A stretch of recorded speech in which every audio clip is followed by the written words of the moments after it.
Yellow, I'm Tony Two Shoes and I'm gonna review these shoes for all of yous. I have here the FuelCell SC Elite V4 from New Balance, a high cushion race day shoe. Now these aren't your old school newbies, all right? They're not your dad's lawn cutting shoes either. However, I have been calling these my grill boys because with these babies, I'm cooking. Before we dive in, I wanna go over what makes this shoe a race day shoe. So in the last few years, companies have been putting carbon fiber plates into the foam of their shoes. Really just helps aid performance. Gives you a nice rock and a roll. Rock on, brother. Really snappy takeoff. Helps ease recovery because it braces some more impact as well. It also helps those harder efforts feel easier. Very useful at the marathon distance. Also been found though that the shape of the plate and the placement of it matters, as well as the shape and geometry of the shoe. Plus, good foam seems to help as well. Spoiler alert, check, check, check. Now this shoe's been through some significant changes as well as the name, so I'm gonna reference a little bit of V3, this fella here, as we review it. Let's break this thing down. Upper.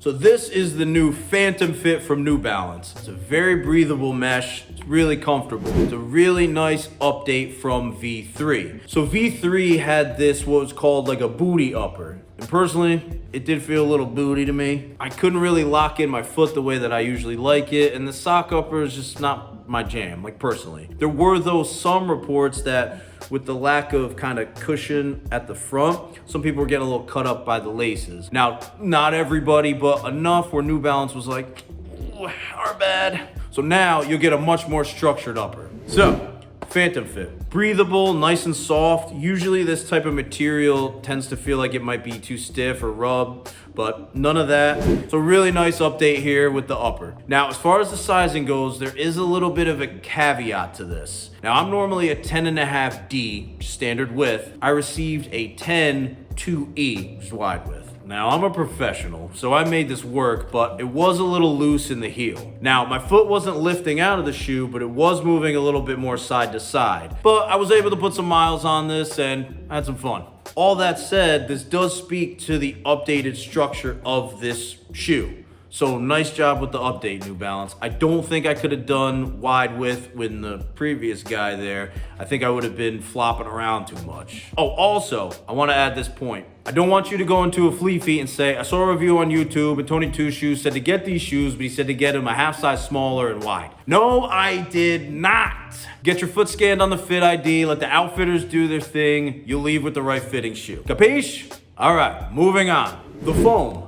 So this is their FuelCell, but it is now Peba based. So Peba foam is very similar feel to the FuelCell that's in V3 and some of their other running shoes, but it's even lighter, less dense, more responsive, something that we would call a supercritical foam. Really good stuff and a nice complement to the carbon fiber plate. So the carbon fiber plate, arguably the star of the show.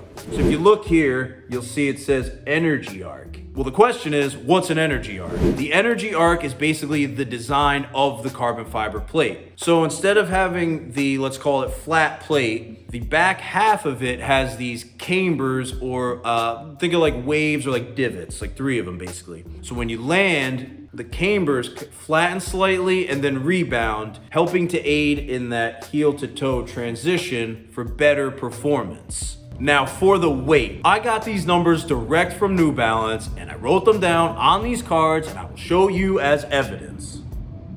That's not the right card. That's not mine. It's probably somebody else's.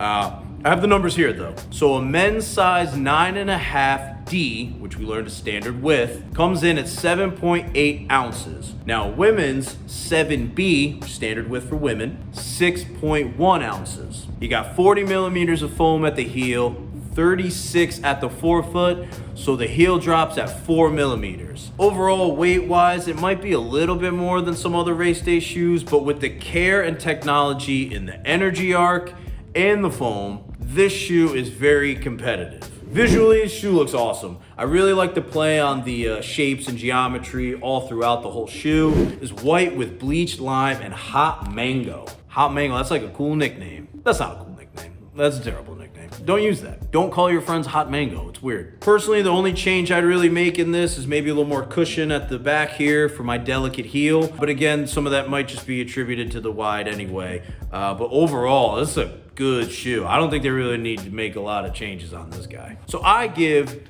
the FuelCell SC Elite V4 from New Balance 2 shoes up. For Fleet Feet, I'm Tony 2 Shoes. Shop local, run together.